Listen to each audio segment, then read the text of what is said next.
Dentro de las actividades que el IEP y el Centro de Investigación en Epistemología de las Ciencias Económicas han programado para esta versión 2021 del Congreso de ECON, se encuentra la siguiente mesa que ahora vamos a presentar. La mesa se ocupa de problemas epistemológicos en inteligencia artificial y surge de la discusión que hay actualmente sobre nuevas tendencias y cambios que hay en inteligencia artificial, sobre todo motivados por machine learning y que impacta mucho en toda la actividad económica. Indicamos, basta recordar algunos antecedentes históricos que tiene la inteligencia artificial, por ejemplo, en las máquinas de calcular que concibió el científico Leibniz en el siglo XVII, luego la máquina analítica desarrollada por Charles Babbage en el siglo XIX, que es un antecedente de la idea de programa, de computación. Y sobre todo puede mencionarse la obra de Alan Turing, que es conocido sobre todo por su caracterización de lo que es una función computable mediante su máquina ideal, llamada justamente máquina de Turing, pero sobre todo por la caracterización de inteligencia o criterio para inteligencia que dio a través de su conocido test de Turing. Una máquina se considera inteligente si, solo si un observador es incapaz de decir si está tratando con un ser humano o con una computadora. La inteligencia artificial nació en el workshop que tuvo lugar en el Dartmouth College en 1956, donde un grupo de especialistas de diferentes disciplinas, entre los cuales se contaba Herbert Simon, se reunieron para presentar o sentar las bases de un proyecto para diseñar artefactos inteligentes o agentes inteligentes.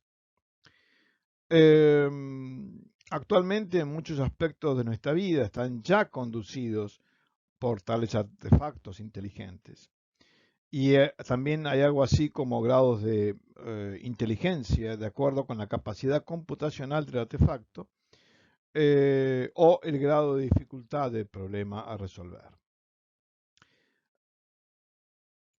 En un rápido esbozo podemos considerar tres etapas en la historia de la inteligencia artificial.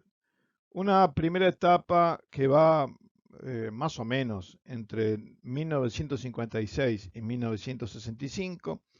Se automatizaron procedimientos que llamaríamos lógicos, siguiendo la lógica simbólica. En una segunda etapa, que abarca desde la segunda mitad de la década de 1960 hasta la primera mitad de la década de 1970, se exploraron aplicaciones prácticas y comenzaron a desarrollarse métodos para representar conocimiento en áreas específicas y que permitiera un tratamiento computacional. Aquí la idea central eh, era la de sistema físico de símbolos, que interpreta que lo que se hace en el comportamiento inteligente es esencialmente manipular símbolos.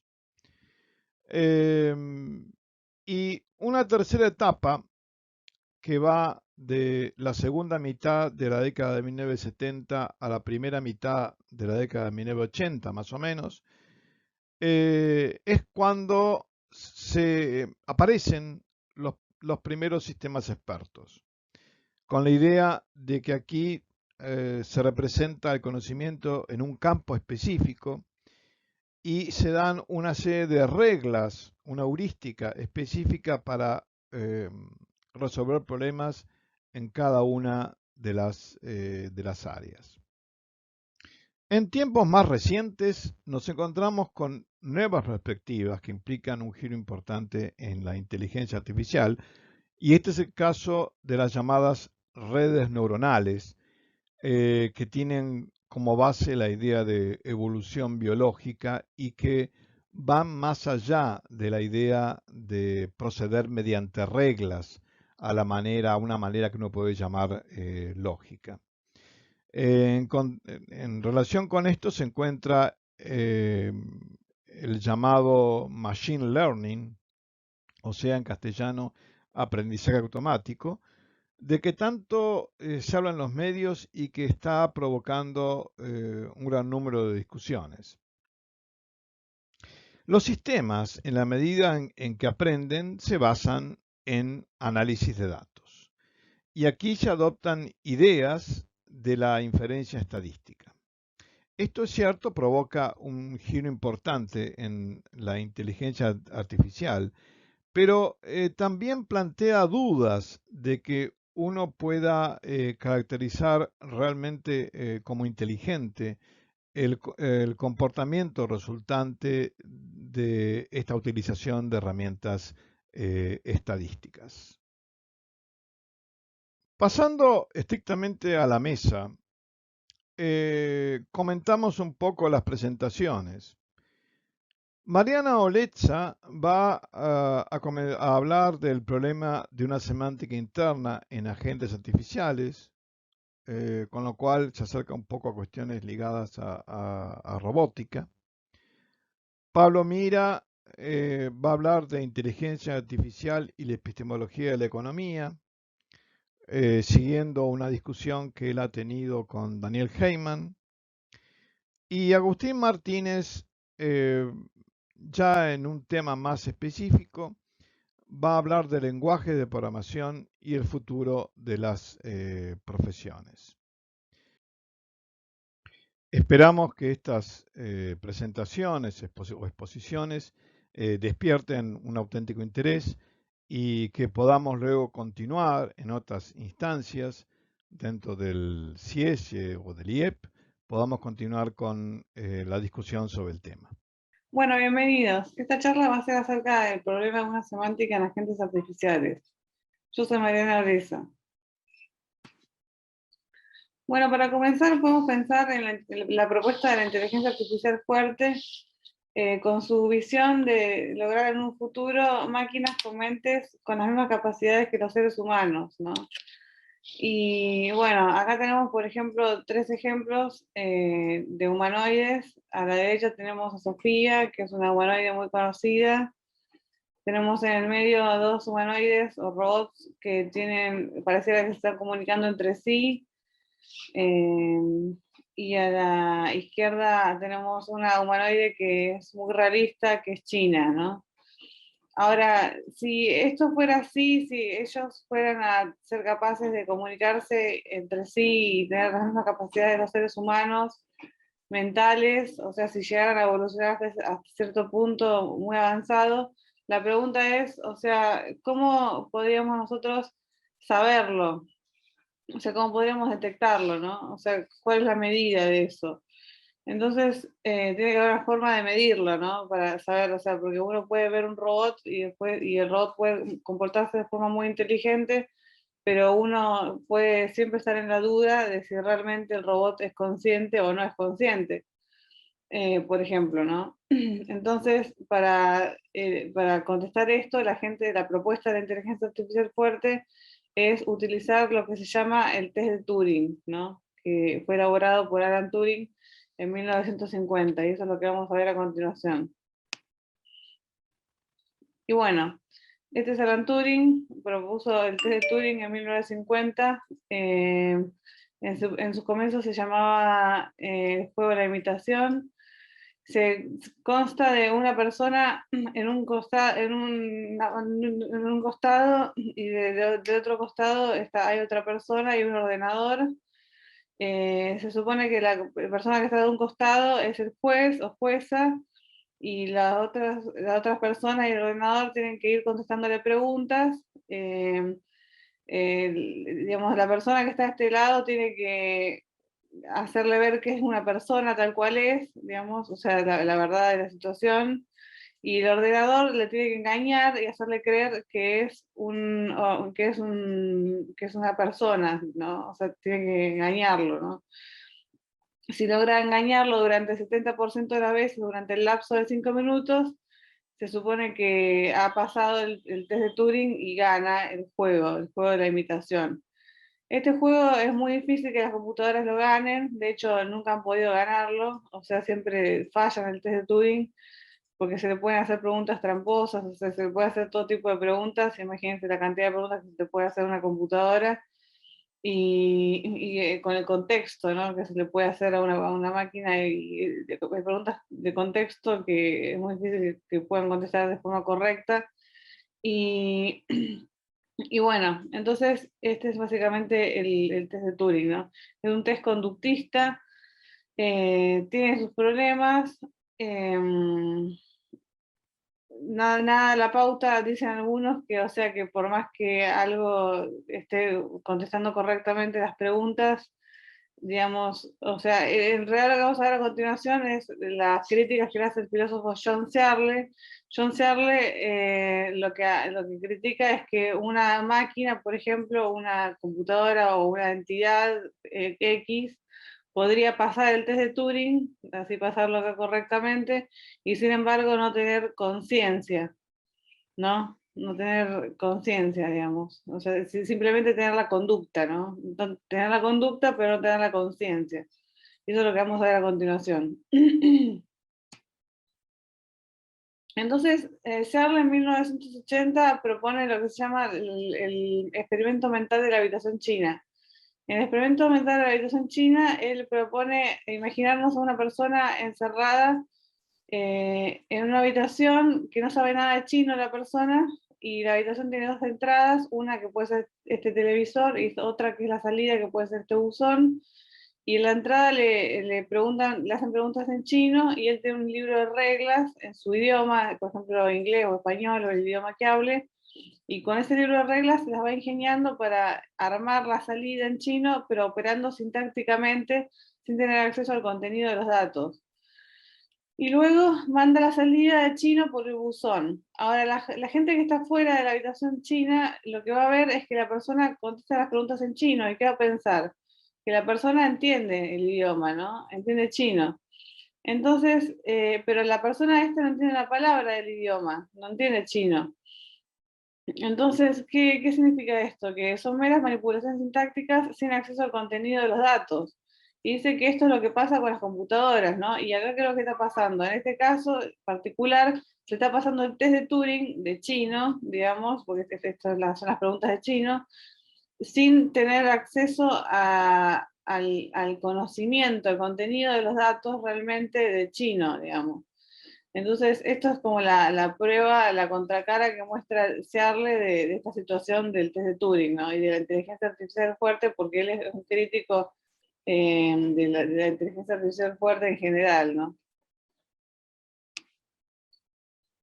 Entonces, le contestan a Searle con el problema de significación de los símbolos, Hernán en 1990, donde dice: ¿cómo pueden los datos constituyentes de información semántica adquirir significado en primer lugar? Se pregunta, ¿no? El PCS tiene que ver cómo elaborar precisamente cómo un sistema de símbolos formal puede elaborar su propia semántica para los símbolos que manipula y hacerlo desde cero, interactuando con el ambiente y con otros sistemas de símbolos formales. Bueno, esto es lo que pretende hacer Hamad con sus problemas de significación de los símbolos, ¿no? Así que vamos a ver cómo lo puede llegar a hacer. Hay varias soluciones posibles, vamos a ver dos nosotros, ¿no? Una es de Floridi, que se llama semántica basada en la acción, donde propone dos condiciones Z. Una es, o sea, propone dos condiciones Z, ¿no? Que se llaman no innatismo y no externalismo. Que no haya natismo significa que no haya recursos semánticos precargados en el sistema, y que no haya externalismo significa que no haya recursos semánticos dados desde el exterior, digamos, como por ejemplo con bases de datos o con machine learning o con cualquier cosa de ese estilo, ¿no? O sea, no tiene que tener ningún tipo de, no se tiene que probar de ningún tipo de semántica al sistema, digamos. O sea, nada de semántica, nada. El sistema tiene que elaborar la semántica por sí solo, dice Floridi. Luego, la semántica tiene origen en los comportamientos individuales de los agentes y no en la comunidad, a diferencia de los juegos de lenguaje de Wittgenstein. Bueno, esto es notable, ¿no? Esto es para notarlo, ¿no? Lo vamos a ver a continuación en la filmina siguiente, cómo se comporta el sistema. Bueno, entonces acá tenemos un pequeño ejemplo de cómo funciona este sistema. Este es el estado del sistema que entra y se asocia a un símbolo. Acá tenemos asociación de estado y símbolo. Y ahora hay que ver cómo es la asociación esta, qué lógica de asociación sigue, ¿no? O sea, cómo se asocian el símbolo y el estado, ¿no? Entonces dice que la asociación entre estado y símbolo es arbitraria pero no aleatoria, dice. Arbitraria para no comprometer semánticamente el sistema, violando las condiciones Z, que no sigue ninguna lógica en la asociación. Eso lo entendemos, ¿no? Porque no quiere que se vean las condiciones Z de que no imponga ninguna semántica, ¿no? Y por otro lado, no aleatoria, ya que máquinas similares generaron resultados similares. En ese sentido yo no estoy de acuerdo porque yo creo que aunque las máquinas sean similares, si las ejecutas distintas veces, pueden generar resultados diferentes. Así que al final va a haber una arbitrariedad en cada máquina va a tener distintas asociaciones estado-símbolo para mí. Eso va a generar que un problema de comunicación en la segunda etapa, ¿no? O sea, porque en la segunda etapa cada uno va a tener un símbolo asociado a un distinto estado, ¿no? Entonces, pero esto no es correcto y acarreará problemas de comunicación más graves finalmente entre los agentes artificiales.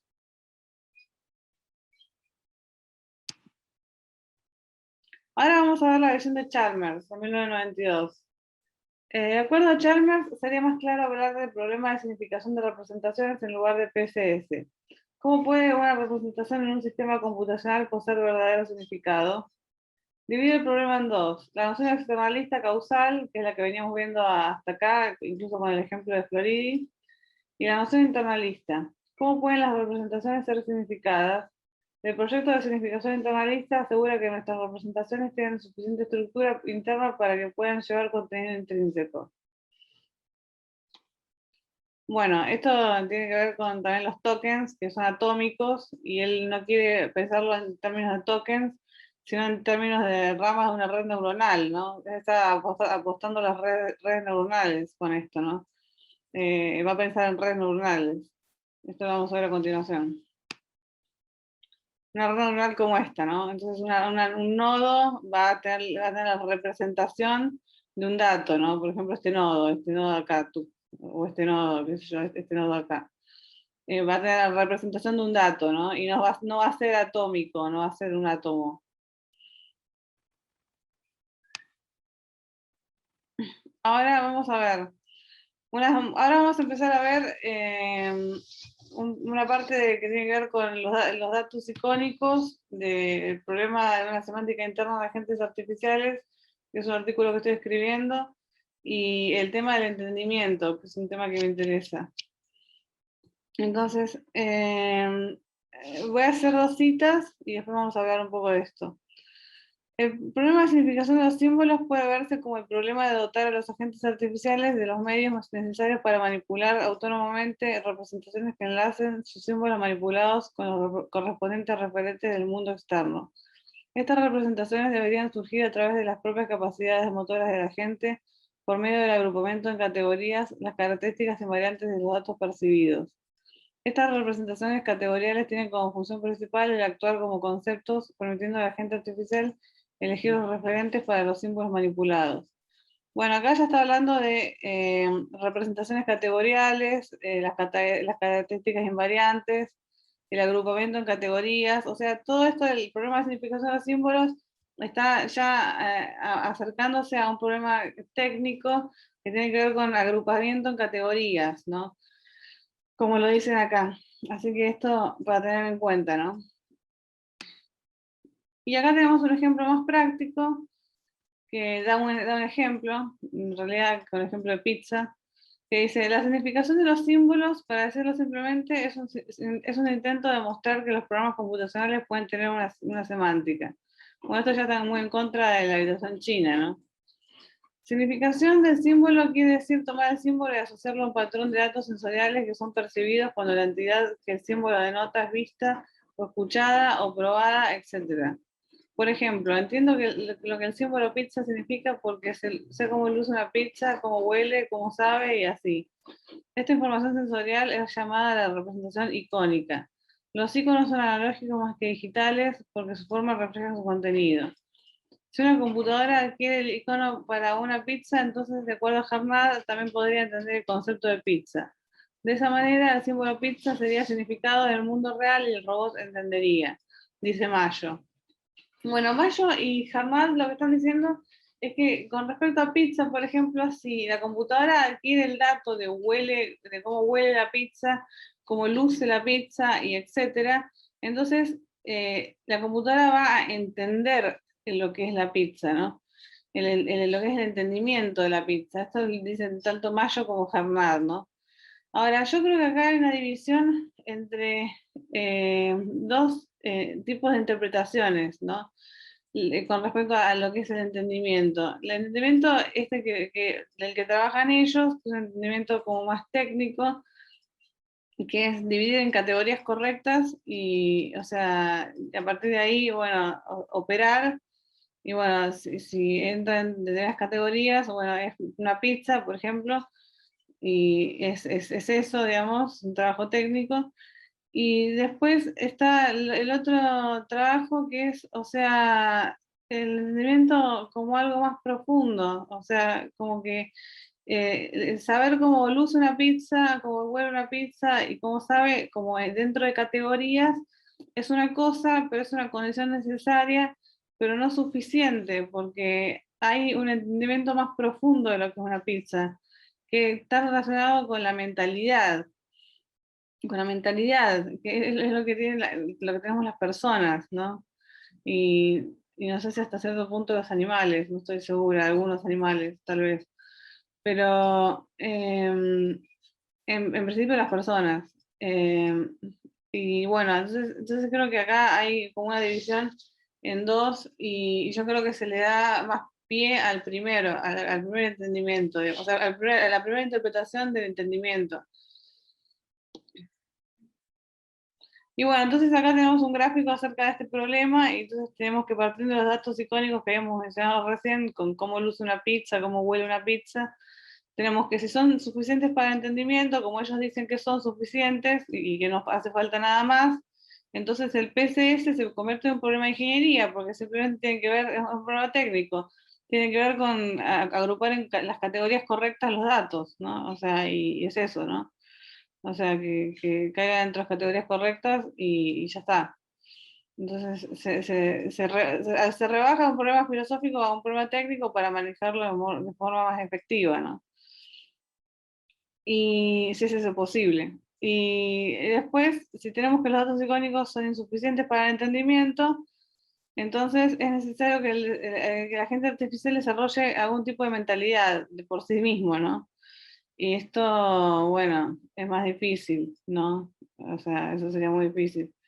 Y el problema de significación de los símbolos en agentes artificiales no se puede resolver, o el problema de significación de los símbolos se vuelve un problema filosófico. Que bueno, esa es la otra opción. El entendimiento. Hermat también menciona que las representaciones icónicas no significan los objetos de los cuales son proyecciones más de lo que una cámara lo hace. Tanto los iconos como las imágenes de la cámara podrían ser interpretados como significando algo o alguien, pero la interpretación es derivativa y no intrínseca. Allí claramente se pone en juego la cuestión del entendimiento nuevamente, ya que si se limita esta noción dejando claro la significación, vuelve a verse que resolver el PCS se vuelve un problema técnico. Bueno, acá dice, él lo está diciendo en un pie de página de su artículo de 1990, él mismo lo está diciendo Harnad, ¿no? Porque dice que las representaciones icónicas de las que habla no significan los objetos de los cuales son proyecciones más de los que una cámara lo hace. O sea que la cámara no tiene entendimiento y las representaciones icónicas tampoco lo tienen, ¿no? O sea, no hay entendimiento de ninguno de ellos, digamos. Así que bueno, ese es otro caso. Pareciera que muchas veces nos acepta que el problema de significación de los símbolos implicaría entendimiento mental, ¿no? Sería en este caso, ¿no? Se busca crear sistemas que signifiquen sus símbolos y que surja una semántica espontáneamente del sistema sin aclarar cómo podría esto ser posible sin acudir a ningún tipo de mentalidad. Notar que esto no significa que sea posible que la agente artificial desarrolle una mentalidad, solo pareciera que lo mencionado es una condición necesaria para el problema de significación de los símbolos. Si es que lo entendemos de la manera que lo estamos entendiendo en este caso, ¿no? Hola, ¿qué tal? Mi nombre es Agustín Martínez. Voy a hablar acerca de la programación y el futuro de las profesiones. Eh, Trabajo con Javier Legris en el IEP. Él es mi director de tesis y a la vez soy jefe de trabajos prácticos exclusiva en el departamento de computación de Exactas. Soy egresado de la carrera de computación. Mi formación más que nada es en programación. El objetivo de la charla es hacer una caracterización de la programación vinculada a la actividad humana, al trabajo humano. Para eso voy a primero vincular la programación a el conocimiento, a teorías del conocimiento y luego vincularla, digamos, de modo más general a las representaciones epistémicas o científicas eh, de carácter dinámico, lo que incluye a procesos sociales, productivos, económicos. La estructura del trabajo es la siguiente. Primero voy a hacer una selección de elementos históricos muy disjuntos, un poco arbitrarios, que muestran que en la historia de la programación y de la computación el vínculo entre la actividad de programar y la representación de conocimiento existe desde temprano, orientación que se diferencia de la versión más dominante de la programación, que es programar como controlar una máquina, una computadora. Luego voy a ligar esto con un autor, Martin Ford, que analiza la dimensión económica y social de la programación, de la inteligencia artificial y de la robótica, y lo voy a vincular con el planteo. Y finalmente, a modo de cierre, apuntes finales.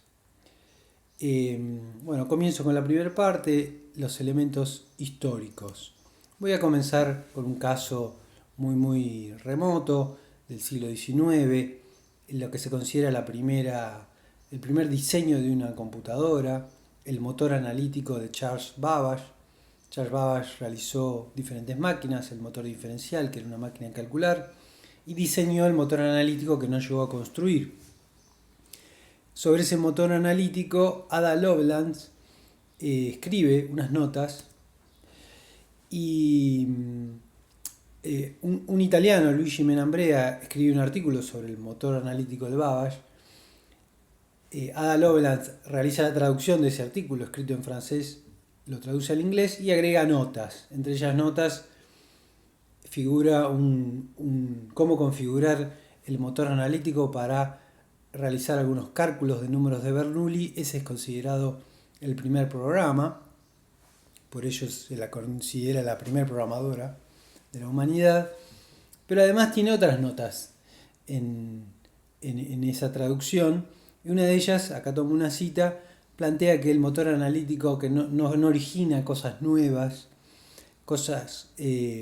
hace lo que le ordenemos y sigue un análisis, pero no anticipa verdades, y el motivo es ayudarnos a poner a disposición lo que conocemos, es decir, que vincula a esa máquina aún no construida a el conocimiento que ya poseemos.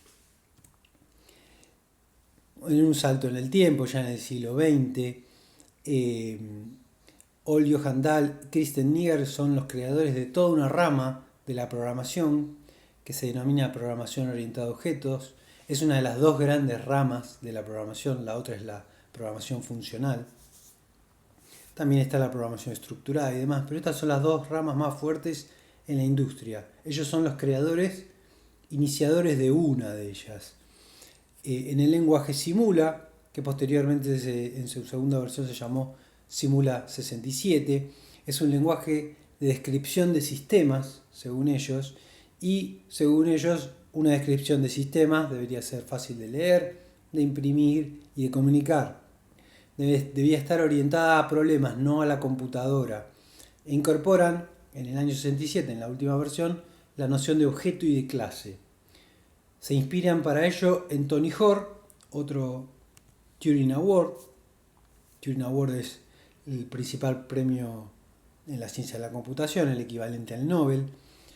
Tony Hoare plantea que los objetos son del mundo real, son clasificados por el humano y nombrados con sustantivos como persona, préstamo, expresión, y que los objetos son miembros de clases con atributos y demás. Se puede ver en Tony Hoare cómo está arraigada la noción de clase y de objeto a una teoría del conocimiento clásica que posteriormente en otros lenguajes orientados a objetos como Smalltalk, sus autores ya directamente refieren a Platón en forma explícita como el teórico del conocimiento sobre el que se están basando. Otra rama de la computación, entonces la funcional. Este es el principal libro de programación funcional que se conoce, es considerado un libro importantísimo de la ciencia de la computación, estructura e implementación de los lenguajes de computadora, y autores de esta otra vertiente también refuerzan una idea similar, que los programas son un modelo creado en la mente de un proceso real o mental.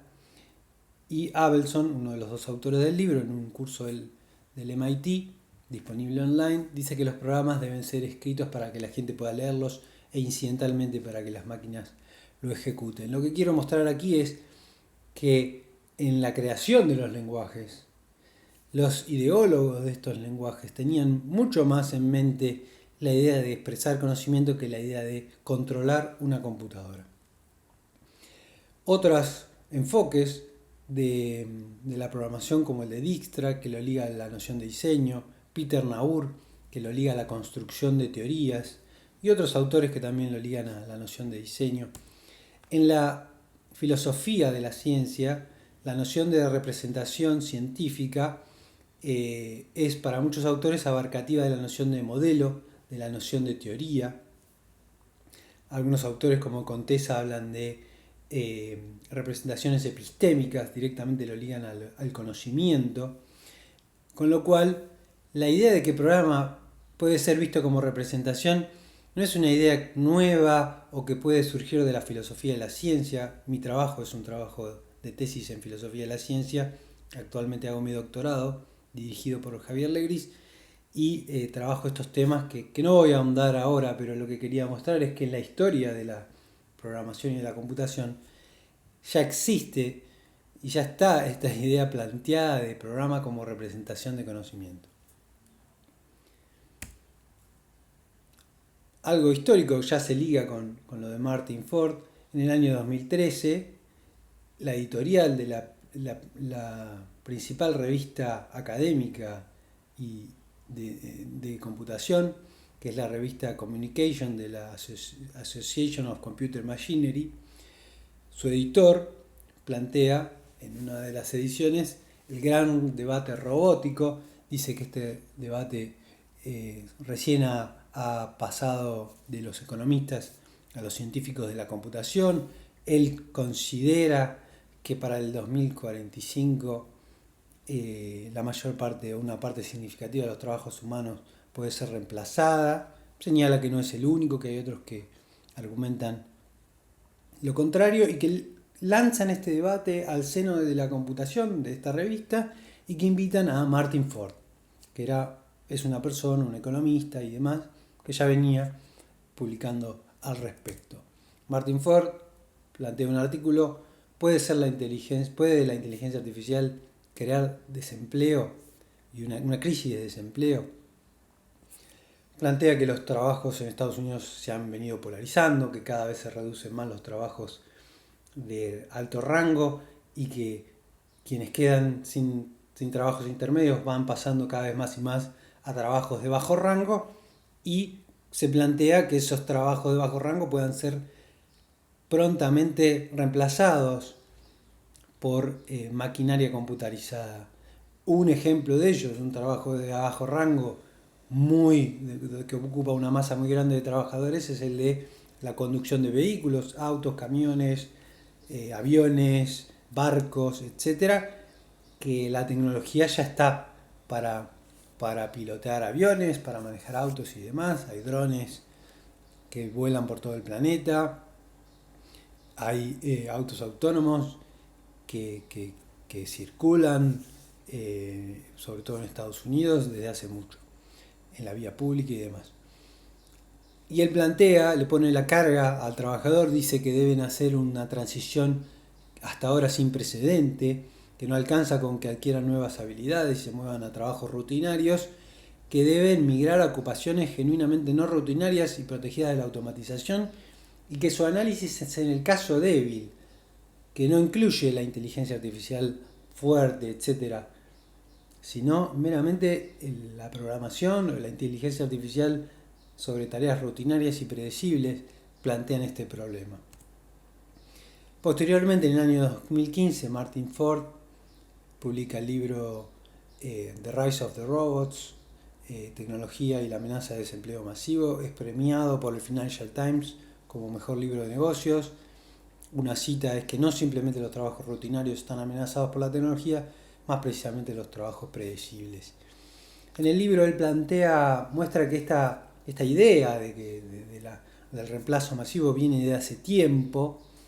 Es una idea que incluso se puede rastrear al siglo XIX, etc. Los motores han reemplazado al trabajo, a la fuerza humana y a gran parte del trabajo manual ligado a la fuerza. O sea que es una idea que viene, y desde que surge la computación a mitad del siglo XX es una idea que viene. Pero lo que él muestra es la efectividad de esa idea, de que esa idea se puede hacer efectiva y cómo está planteado. Muestra, por ejemplo, uno de los capítulos se centra en analizar la crisis del 2008, muestra que la recuperación ha sido enormemente rápida de esa crisis en relación al crecimiento del Producto Bruto en las corporaciones en Estados Unidos, y lo contrasta con la participación del trabajo. La participación del trabajo sufre una fuerte declinación a partir del 2008, viene subiendo de la década del 70 por la incorporación de la mujer al trabajo, pero a partir de cierto punto empieza a decaer, y en el 2008, producto de la crisis, cae, y la recuperación del producto no recupera la participación en el trabajo, y muestra como una tendencia general que dramáticamente cae la fracción del trabajo en la manufactura desde el año 50.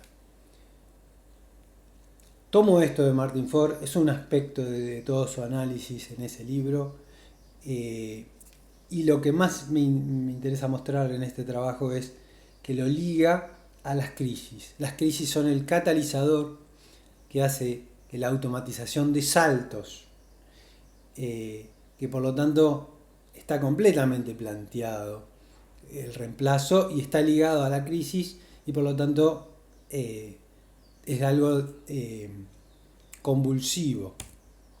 Bueno, a modo de apunte final y de conclusión, el desarrollo de la capacidad de especificar, de representar procesos, ¿no? El aspecto dinámico de lo económico, de la producción y demás, plantea potencialmente la liberación del hombre del trabajo rutinario y predecible. No solamente del trabajo rutinario y predecible manual, sino ahora del trabajo intelectual, dejando al humano al trabajo no rutinario intelectual. Sin embargo, esto en el sistema capitalista se plantea como un problema enorme de desocupación masiva ligado a las crisis, y que para esto no hace falta ligar este análisis a la inteligencia artificial más fuerte, al reemplazo de la inteligencia humana, etcétera, por la máquina, alcanza con la versión débil para llegar a esta conclusión. Queda planteado de modo contundente la importancia de este tema, y quería resumirlo de este modo en esta presentación. Muchas gracias. Bueno, en esta presentación vamos a realizar algunos comentarios sobre la relación entre inteligencia artificial y la epistemología de la economía. Yo soy Pablo Mira, pero estas notas están basadas en parte en un artículo que escribí junto con Daniel Heyman, y por eso está citado entre paréntesis. La relación entre inteligencia artificial y epistemología, digamos, comienza preguntándose sobre la existencia de dinámicas o interrogantes, si se quiere, análogos entre la economía como ciencia y la inteligencia artificial en el siguiente sentido. Cuando uno hace economía, está preguntando permanentemente acerca del futuro, porque la gran mayoría de las decisiones que se analizan en economía, y en particular en macroeconomía, son intertemporales. Cuando se trata de identificar las tendencias de la inteligencia artificial, uno de alguna manera tiene que considerar una situación análoga. Y la primera pregunta que típicamente uno se hace es si las economías o si la inteligencia artificial traen suficientes cambios o no. Y es probable que, bueno, que alguien diga que en realidad estos cambios son más bien más de lo mismo, mientras que otros podrían decir que esta vez sí se producirá una dinámica diferente en el futuro con el advenimiento de este tipo de nuevas tecnologías. En el caso de la economía pasa un poco lo mismo. Uno tiene que preguntarse en qué medida los cambios tecnológicos y los cambios en las situaciones económicas en general son realmente cambios importantes y definitivos y diferentes, o si no son nada de eso. El segundo punto, en donde hay un punto de conexión entre inteligencia artificial en general y economía, creo yo, tiene que ver con la existencia de cambios y de avances, en el caso de la inteligencia artificial, que se prometen importantes, y esto puede ser así en algunas circunstancias, pero es cierto que es muy difícil anticipar en qué direcciones se van a qué directrices van a tomar cada uno de estos impactos. Y la tercera cuestión a considerar es que la inteligencia artificial debería traer, o esto es lo que se predice eventualmente, transformaciones decisivas de la producción y el empleo, y por supuesto esto tiene implicancias enormes para analizar las dinámicas económicas. Para analizar la interacción entre inteligencia artificial y epistemología de la economía, pensemos un momento en los pronósticos propiamente dichos, que son tan caros a los economistas. La inteligencia artificial debería traer nuevos bienes y servicios, muchos de los cuales ni siquiera conocemos o nos imaginamos, otros que se presentarán de maneras que a veces imaginamos y otras veces no. Pero además la inteligencia artificial promete enormes ganancias de eficiencia, en el sentido de que la productividad de la economía podría eventualmente dar un salto muy relevante en no muchos años, por lo menos comenzando con los países más desarrollados. Y por supuesto, la inteligencia artificial también trae implicaciones importantes en lo que hace a la calidad de los empleos. No es obvio determinar cuáles van a ser los empleos de calidad tras estos nuevos shocks tecnológicos. que estamos a punto de experimentar. El problema, por supuesto, como decía Niels Bohr, es que hacer predicciones es difícil, especialmente sobre el futuro, pero más allá de la ironía, un poco el punto de la inteligencia artificial, creo yo, ilustra bastante bien el tipo de dificultades que enfrentan también muchos economistas que deben realizar pronósticos en circunstancias particularmente azarosas o en entornos muy inciertos. Para ver la dificultad de elaborar pronósticos relacionados con la tecnología, basta ver este cuadro en donde hay un conjunto de tareas, de labores, que encuestaron en 1973 a expertos para que indicaran en qué año, a partir de qué año estas tareas formarían parte, digamos, de la actividad de la inteligencia artificial, o estarían de alguna manera robotizadas, se decía en ese momento. Y ahí pueden ver en la primera columna encuesta en 1973 algunos de los resultados. Por ejemplo, se suponía que en 1992 ya habría transcripción de la voz, traductores automáticos en 1995. Esto tardó más de lo que se esperara. Los robots chofer se supone que en el 2000 deberían aparecer, todavía no. Los robots industriales podrían haber aparecido antes, pero tardaron un poco más también. Y en general, digamos, lo que hubo, digamos, es un anticipo exagerado de esos cambios tecnológicos. Y lo más curioso de este cuadro es que una de las cosas que se preguntó en aquella época, fíjense en la última línea, es acerca del modelo económico de pronóstico, que se supone que sería robotizable a partir de 1990. Esto no solo nos ocurrió, sino que, como todos sabemos, los pronósticos, digamos, siguen siendo una tarea bastante dificultosa para los economistas. Una encuesta más reciente, de 2016, vuelve de alguna manera a preguntar sobre alguna de estas cuestiones, y en azul ven las cuestiones nuevas, porque ni siquiera uno puede preguntar sobre los mismos temas, porque cambiaron las lógicas de lo que uno espera que cambie con la inteligencia artificial. Así que bueno, ahí tenemos las predicciones principales de inteligencia artificial de cara al futuro, y bueno, va a ser difícil saber cuáles se van a cumplir o no. Como una cuestión más general, la relación entre pronósticos de inteligencia artificial y economía tiene dos grandes tendencias. Uno es lo que llamamos la visión optimista, en donde se supone que va a haber una abundancia tan grande que solo quedará tiempo para el ocio creativo, desarrollar nuevos algoritmos, vaya uno a saber. Mientras que hay todo un conjunto que en realidad ve la cosa de una manera bastante más pesimista, una visión apocalíptica, en donde directamente, digamos, los robots de alguna manera se apropian de algunas de las capacidades cognitivas humanas, y también de alguna manera de sus emociones. La gente se siente desvalorizada ante esto. La creatividad humana podría verse afectada también, si es que solo lo hacen, digamos, la inteligencia artificial, provocando además fuertes disparidades de ingreso y fractura social.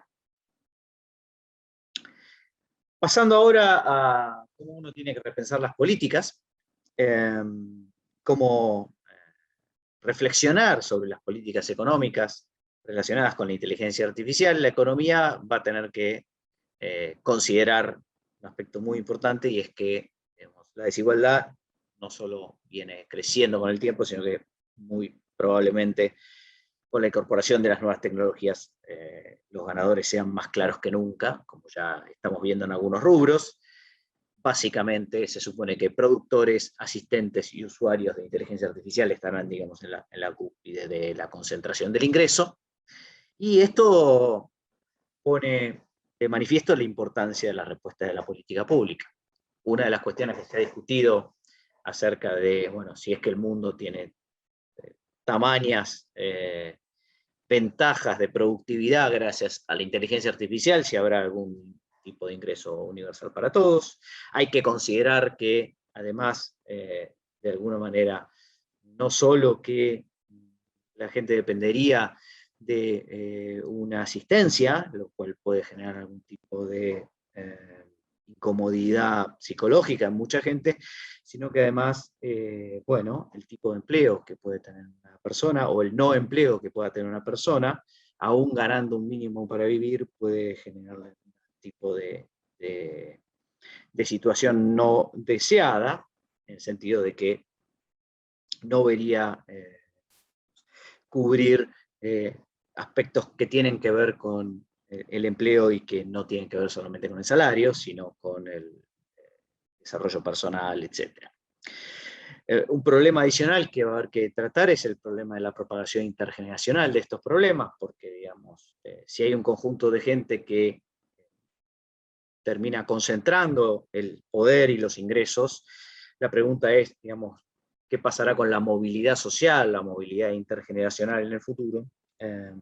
Si habrá, digamos, una educación diferencial para aquellos que van a trabajar en la inteligencia artificial y aquellos que directamente van a recibir un ingreso universal, por ejemplo. Y la importancia de la estimulación temprana, ¿no? Porque, digamos, efectivamente, si en el futuro no ponemos suficiente énfasis en la educación de los niños a una edad suficientemente inicial, es posible que esto no pueda ser luego corregido en el futuro, debido a que varios estudios científicos confirman que, digamos, lo que no se aprende de chico después cuesta mucho retomarlo. Una tercera cuestión tiene que ver con repensar algunas decisiones más específicas, decisiones humanas y no humanas. Debemos pensar que la inteligencia artificial trae nuevos algoritmos de decisión. Hoy en día ya tenemos fondos de inversión que son manejados casi enteramente por inteligencia artificial. El otorgamiento de créditos se evalúa en base a scorings que son elaborados por algoritmos, y esto puede dar lugar al profiling, es decir, de alguna manera discriminar a algunos subconjuntos de la sociedad, tan solo porque pertenecen a grupos, digamos, cuyo promedio de alguna manera es más castigado por los seguros que otros, dando lugar a situaciones que, digamos, si no fueran elaboradas por un algoritmo, serían rechazadas por la sociedad. Está el problema también de cómo se van a identificar en el futuro los patrones de comportamiento, dado que habrá muchísimos datos, Big Data, y dado que habrá muchísimos algoritmos, uno podría pensar que los humanos ya no incorporarían eventualmente su juicio de expertos para detectar patrones, sino que esto lo harían completamente las máquinas. Y la pregunta que uno se hace es si uno no necesita un poco de teoría para elaborar un juicio más adecuado sobre la detección de patrones de comportamiento. Finalmente, los algoritmos de decisión van a diseñar, están en camino y ya han diseñado mecanismos de transacciones y de contrataciones generalizados en muchos aspectos, y esto también va a tener que ser considerado, todos estos aspectos van a tener que ser considerados de alguna manera por la epistemología de la economía. Para poner un ejemplo del tipo de problemas que pueden aparecer para el análisis económico tradicional de las decisiones humanas, consideren ustedes el problema del principal agente, en donde el principal es el dueño y el agente es el administrador de una empresa, en donde cada uno tiene sus objetivos, que no siempre coinciden. Mientras que el dueño que desea maximizar ganancias, el administrador quizá solo desea maximizar su salario como tal. Ahora, cuando hay una interacción entre dos humanos, principal y agente, los dos son humanos, bueno, el dueño de alguna manera puede, dado que comparte su aparato cognitivo con su empleado, puede en principio, digamos, tratar de interactuar con él, de generar algún tipo de comportamiento estratégico y apelar de alguna manera también, si ustedes quieren, a algún tipo de psicología personal o el establecimiento de algún tipo de contrato que lo haga responsable por sus decisiones. Cosa que cuando hay una interacción entre un principal humano y un agente sistema, cambia completamente. Primero, digamos, las capacidades cognitivas obviamente van a ser muy diferentes, y de hecho el administrador va a ser exageradamente superior en su comprensión, entre comillas, del funcionamiento de la empresa en comparación con el dueño. Y la verdad es que, salvo que la máquina sea introspectiva, la idea de interactuar psicológicamente con un sistema parece un poco rara. El sistema entonces podría actuar como una especie de oráculo, en donde trata de, digamos, transmite una verdad que para el humano es absolutamente incomprensible, dado que mucha inteligencia artificial es una caja negra, y eventualmente, si uno le pidiera y el robot o la maquinaria fuera capaz de dar alguna explicación, esta podría ser incomprensible para el humano. Este es el tipo de cambios en el análisis que vamos a enfrentar a la hora de analizar las decisiones económicas humanas. Finalmente, hay alguna cuestión importante respecto de la macroeconomía. Es un tema que me interesa particularmente. Los sistemas de inteligencia artificial y los sistemas macro tienen algunas cuestiones de interés. Lo primero que sabemos, después de muchos años de estudio, es que el desempeño macroeconómico depende fundamentalmente de las percepciones humanas sobre el futuro, ¿no? La inversión es el caso, digamos, más tradicional, pero bueno, la percepción sobre las políticas económicas, etc. Y sabemos también que la crisis de alguna manera constituye el resultado de una ruptura generalizada de los contratos, en donde las expectativas que uno tenían, las percepciones que habíamos generado como humanos, se ven de alguna manera frustradas. Esto, imaginemos en un sistema de inteligencia artificial que este tipo de cosas, las percepciones, digamos, ya podrían no ser humanas, y la formación de expectativas, digamos, no tendrían de alguna manera, habría una lógica de ruptura de contrato, pero la ruptura de contratos, en principio, no se sabe si frustrarían a nadie. Y la verdad es que con inteligencia artificial podríamos enfrentar problemas de asimetrías en la formación de expectativas, dado que los humanos podrían tener unas expectativas que una máquina un poco más fría, ¿no? Y más analítica podría no compartir. Y eventualmente uno podría pensar que los procesos de aprendizaje y adaptación humana deberían acelerarse, porque en otro caso las maquinarias, digamos, de alguna manera podrían elaborar mucho mejor que los humanos las expectativas de cara al futuro. En todo caso, lo que estaríamos observando en lo inmediato es un aumento de la complejidad del sistema, con nuevos riesgos, como ilustra el COVID-19, por supuesto, pero hablando de crisis macroeconómicas, la gran pregunta es si este aumento de la complejidad del sistema gana en productividad, pero también no gana en inestabilidad. Para ir cerrando, entonces, las relaciones entre inteligencia artificial y epistemología económica, algunas preguntas. Habría que, por ahí es una buena ocasión, revisar los pronósticos de la inteligencia artificial y, si se equivocan tanto como los humanos, digamos, de alguna manera reconciliarse con la profesión que tantos fallos ha tenido. Hay un punto interesante en el análisis de quién va a tener los datos, si va a haber grandes plataformas que los dispongan. Entonces es posible que los modelos macroeconómicos, los modelos de predicción, sean únicamente responsabilidad de ellas. Y nos va a interesar también por ahí en el futuro saber si los sistemas algorítmicos esbozarán una especie de sonrisa ante nuestra hipótesis de optimización humana, que era tan falible y tan poco realista, porque en el futuro se supone que esos sistemas algorítmicos deberían poder formular esta hipótesis de optimización de manera directa. Y, por supuesto, queda por ver también en el futuro cuáles son las teorías económicas que terminarán sobreviviendo la inteligencia artificial, o si va a haber que hacer, que tomar digamos, la teoría por las astas y realizar nuevas introspecciones. Finalmente, como decíamos recién, interesa saber si las crisis macroeconómicas serán o no inmunes a la inteligencia artificial, y si eventualmente la complejidad del sistema, en vez de suavizarlas, pueda profundizarlas aún más. Muchas gracias por la atención.